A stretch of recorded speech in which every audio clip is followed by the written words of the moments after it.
Hi everyone, welcome to this next video in the series of booklet solutions for atomic structure chapter. These are the questions that we are going to discuss as part of this video. Now FBO and FBS primarily are going to be from the concept of electronic configuration. Now getting up to mains will have questions which are mixed. So let's begin the discussion quickly. We'll start with the 90th question from the FBO section. You have to write the electronic configuration of element, which is quite simple. There is nothing much to discuss here.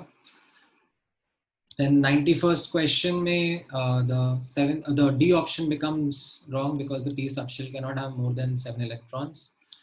Then in the 92nd question, you have to go option by option and check the electronic configuration of all the elements and then comment upon the number of unpaired electron, right? Follow the rules and you should be able to get the configuration right. Then in the 93rd question, you have been asked to calculate the magnetic moment of Fe2 plus ion. So you first write its configuration. Now, remember, this was something that we had discussed in our class itself, that when you have to draw the configuration of an ion, you first write that of atom and then remove electron from the outermost shell. So you first wrote the configuration of Fe and then remove the 4s electrons to get the final configuration of Fe2 plus. So you have 4 unpaired electrons, which then you substitute in the formula of Bohr magnetic moment, right, which is mu is equal to root over n into n plus 2 Bohr magneton. You substitute the value of n as 4 and you will get the answer as root 24 Bn. Then 94th question, it's a straightforward question based on the formula of total spin, right?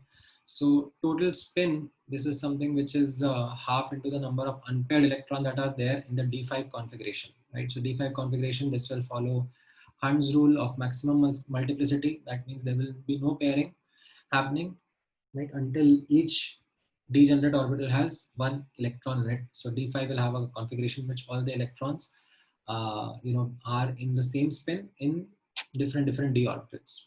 So the number of unpaired electrons will be 5 and the total spin will be half into the number of unpaired electrons.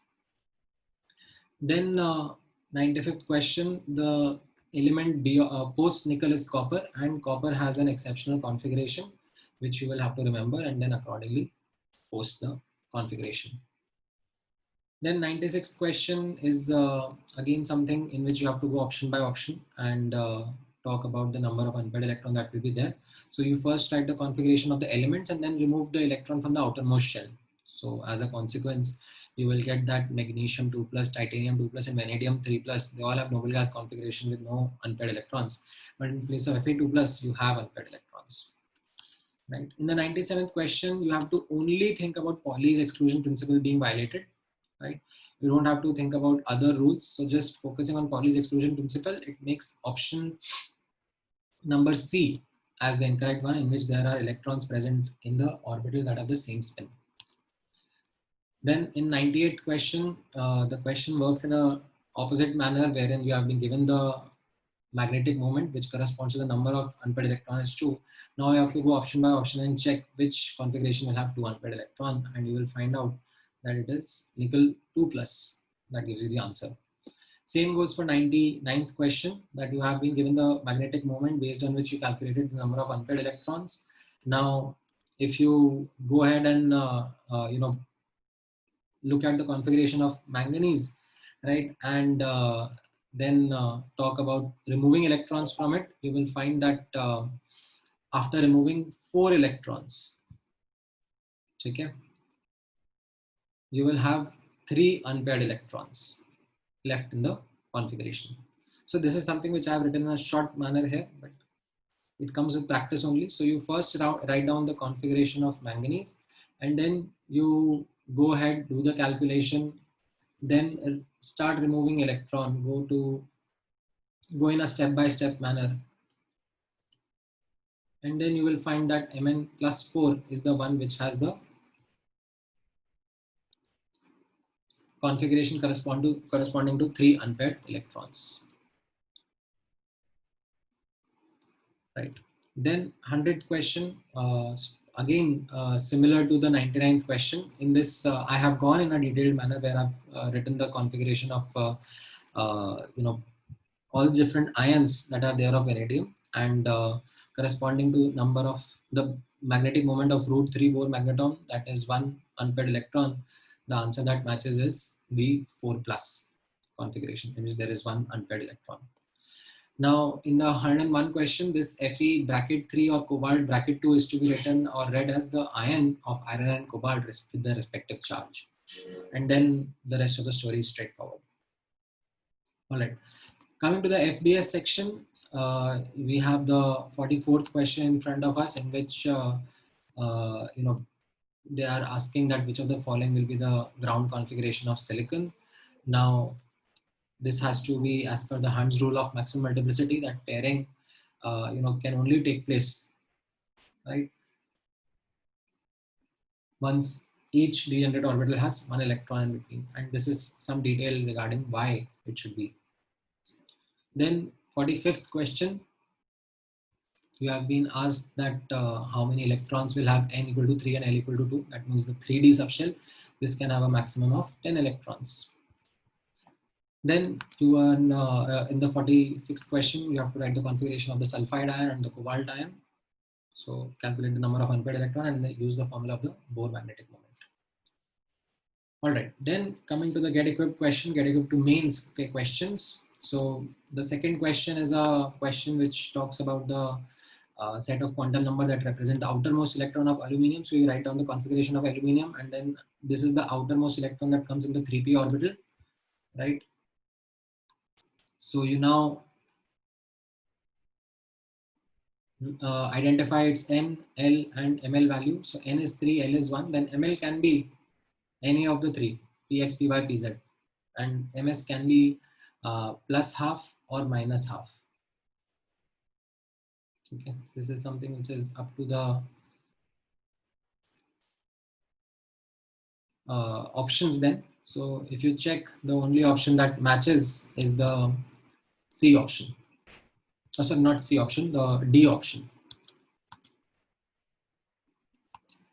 Then in the fourth question, you have been asked that in the copper configuration, right, how many electrons will have L equal to 1 and 2. So you write down the entire configuration of copper, and then you write the N and L values of the orbitals in which the electrons are present.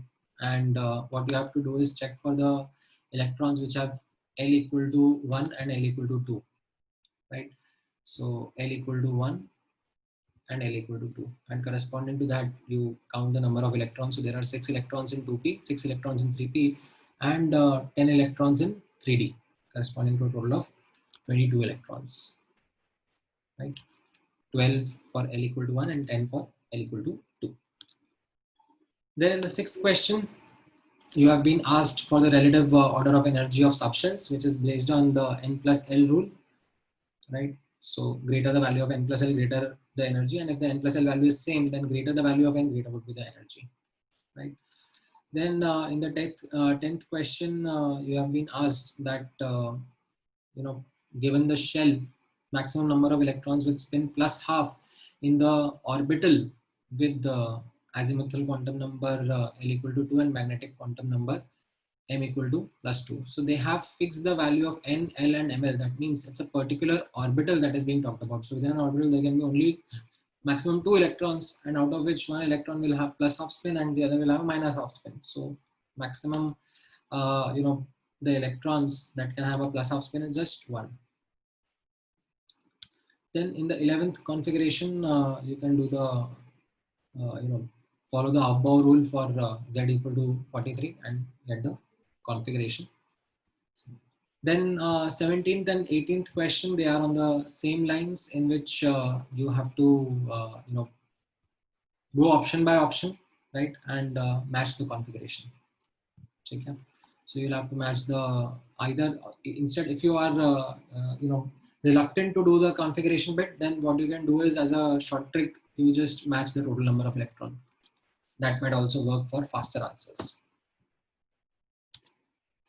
Then in the 21st question, you have been given that for oxygen atom, you have to calculate the total spin and the unpaired electrons. You use the formula based on the configuration. It's a straightforward question. Then in the 35th question, you are being asked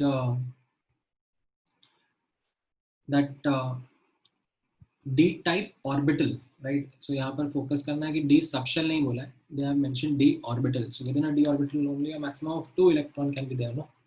That is the catch. That is the careless mistake which many students commit. All right then. Thank you guys.